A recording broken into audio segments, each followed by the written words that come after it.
Salut à tous, j'espère que vous allez bien. Donc, petite vidéo mise à jour sur le Bitcoin et l'Ethereum. Bien sûr, avant de commencer, comme à chaque fois, je tiens à remercier la communauté. Merci énormément pour votre temps. Merci pour les likes, les commentaires. Ça fait vraiment plaisir. N'hésitez pas à me suivre sur Twitter. Vous avez le lien dans la description. Et sans plus tarder, on va attaquer la vidéo. Let's go.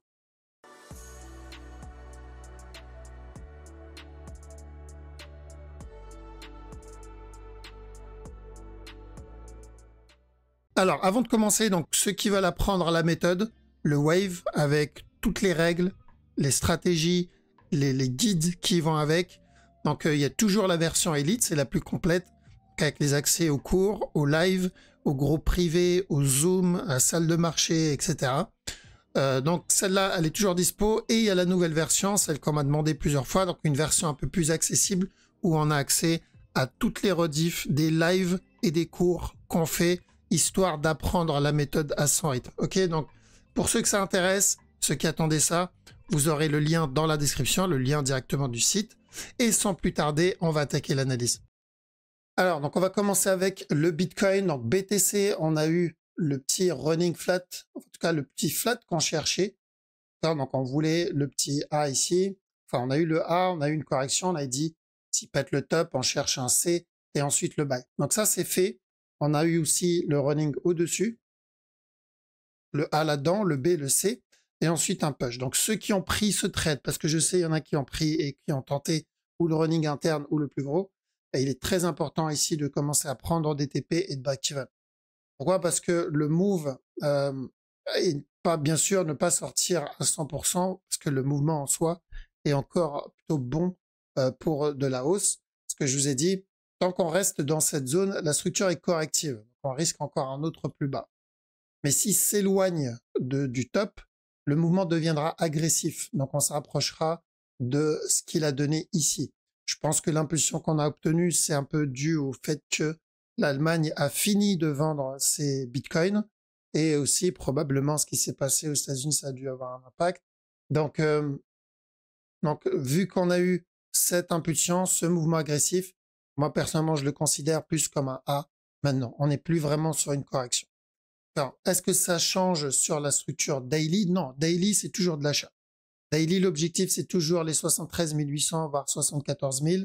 Et comme je l'ai dit, dans cette zone, pour ceux qui veulent cumuler en spot, c'est une bonne zone pour cumuler. D'accord? Donc, si on a cumulé dans cette zone, on est bien, même s'il revient tester le bas. Pourquoi il pourrait revenir tester le bas? Parce que ça peut être un C. Donc, un A là-dedans, un B, il valide le C d'un running, revenir tester le bas. Donc, on fera attention dans la zone des 68, 70 000. Et même si on revient tester ce bas, ça reste une autre opportunité pour cumuler. D'accord? Parce que l'objectif restera le même. Ça sera toujours aussi. Donc, ce qui va changer, c'est plus la durée. C'est où on va avoir ça comme correction et il viendra directement péter le top. Ou sinon, on va avoir une structure corrective un peu plus grande. Donc, ça va durer un peu plus longtemps s'il valide le running. Et ensuite, on viendra péter le top. C'est-à-dire, il va venir donner un running et ensuite, on viendra péter le top. Donc, la durée peut changer, mais la direction, pour le moment, se renforce plus pour valider notre buy daily.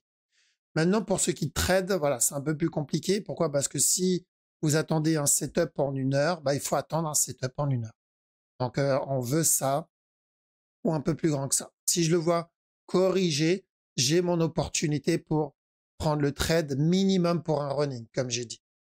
D'accord? Ceux qui sont déjà dedans parce qu'ils ont pris le running flat ici, donc que ce soit celui-là ou le grand running flat, bonne zone pour TP et protéger son trade. Quand je dis TP, ça veut dire TP partiel.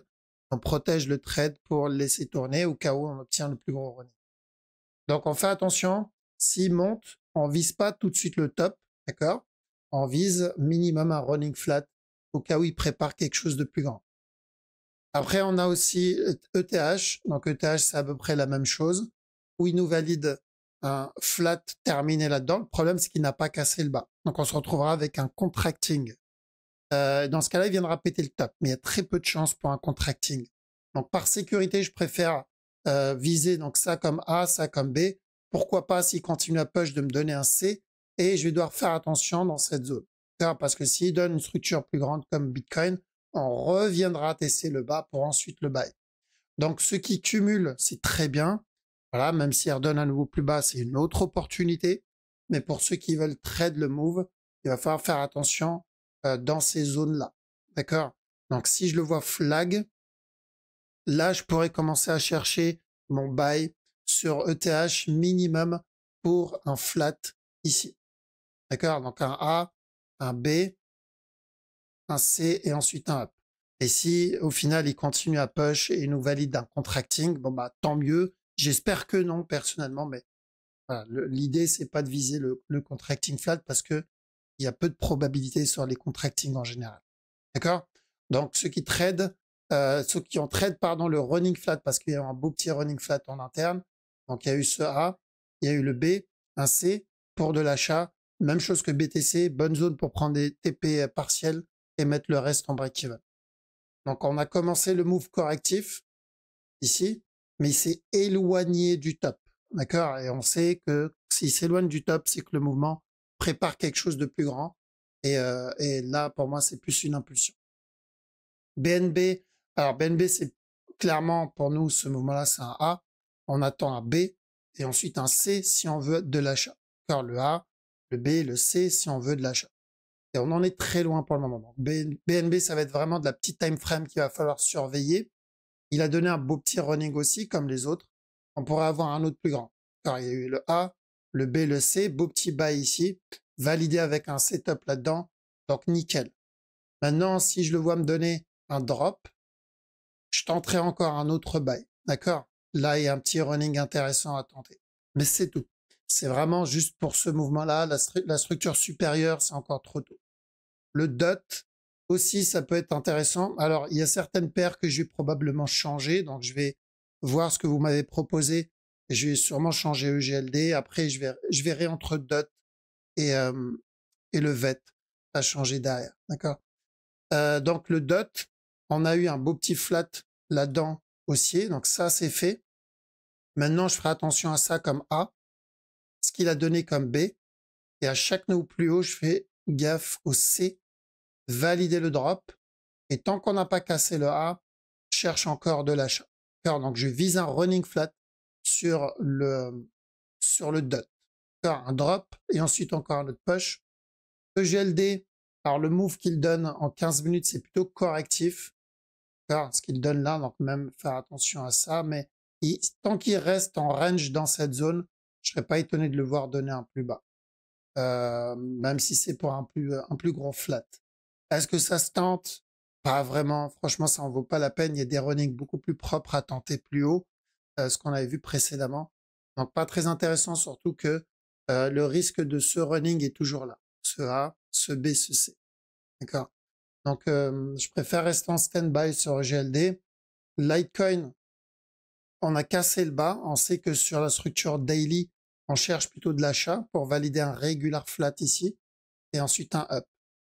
Le A ici, le B avec le régular et on cherche le C. Maintenant, la question c'est est-ce que le regular flat est terminé? Parce que ça, c'est notre A, B, C. Est-ce que le C est fini? On a pété le bas, donc techniquement, on pourrait le considérer comme terminé, mais il peut continuer à ramper encore. Donc, si on veut le tenter, le buy, et qu'il nous donne un setup là-dedans, ça se tente, c'est pas une mauvaise idée. L'objectif, c'est clairement revenir péter le top précédent, je crois que c'est les 115 $. D'accord? Parce que nous, on a dit, on cherchait de la vente jusqu'à les 57 $ pour valider le C du régular. Ça, c'est fait. Maintenant, si au lieu de corriger, on revient tester le bas, on retentera les buy setup plus bas, tout simplement. Tant qu'on est au-dessus des 40 $, faut privilégier plutôt de l'achat sur le Litecoin. Donc, c'était une bonne zone pour cumuler. On l'avait dit, c'est une bonne zone pour cumuler, une bonne zone pour chercher de l'achat. Tant qu'on est au-dessus des 40 $, c'est ce qu'il faut privilégier. Le sol, alors sol, on cherche aussi le régular. Il y a le risque d'un contracting, mais si c'est un contracting, tant pis, perso, il partira sans moi. Je ne traite pas le contracting. Je veux un régular comme on a eu ici pour de l'achat. Donc un régular, le A, le B, le C, et ensuite le buy. Donc je veux qu'ils reviennent tester les 116 $. Donc ceux qui ont cumulé, ok, à la limite, pourquoi? Parce que c'est du DCA, donc même si on revient péter le bas, ça reste une autre opportunité. Mais pour ceux qui cherchent des points d'entrée, des setups, donc un bon timing comme moi, parce que j'ai pris des TP au top, donc j'ai pas envie de rentrer à l'arrache. Maintenant, je veux rentrer avec un setup. Donc j'attends qu'il pète le bas. Donc espérant que ce qu'il est en train de donner ici, c'est un flat, d'accord? Donc ce qu'il donne là-dedans, c'est un flat ou faisant partie d'un flat et qu'on reviendra péter le bas. Et là, je vais commencer à chercher des bails. Si j'ai pas ça et qu'il part, bon, il partira probablement sur moi à ce moment-là. Par contre, en 15 minutes, on a eu un beau petit running. C'était à tenter, mais c'est du 15 minutes, donc faut prendre des TP. On a eu le A, on a eu le B, on a eu le C, et il a bien validé le buy au propre. D'accord? Mais c'est du trade 15 minutes, donc ça, on TP et on monte les BE. Ça se manage dans la time frame dans laquelle on l'a pris. Le VET, on est sur une impulsion. Le mouvement est agressif. Est-ce que c'est le départ du gros B? Bon, c'est trop tôt pour le dire. Il va falloir qu'il retrace beaucoup plus que ça et ensuite donner un C. Et là, le VET serait intéressant. En tant que j'ai pas ça, malheureusement, c'est pas très intéressant. Surtout que VET, il a plutôt l'habitude de donner des setups pas dégueulasses. Hein. Le VET, on a bien mangé dans VET. On a eu cette impulsion, on a eu cette correction, pardon, pour le buy. Et il a validé avec un setup ici, un setup là, il en a donné un autre ici. Et cette correction a été confirmée avec un setup là. Donc, je veux dire, tous les buys que le VET a donné, il nous a prévenu avant et on a pu en profiter. Donc, j'espère que dans cette structure, il va nous donner aussi une correction pour nous confirmer le buy. Si j'ai ça, je tente. Mais uniquement si j'ai ça. Pourquoi? Parce que sur la time frame au-dessus, j'oublie pas un move. Quoique c'est en 4 heures. En 4 heures, j'oublie pas ce mouvement-là qui est là-dedans. Cette impulsion qui est seule. Donc tout ça, ça peut être son B et ça son C. S'il est en train de valider un running, il va pas traîner, il va pas corriger, il va revenir directement péter le bas.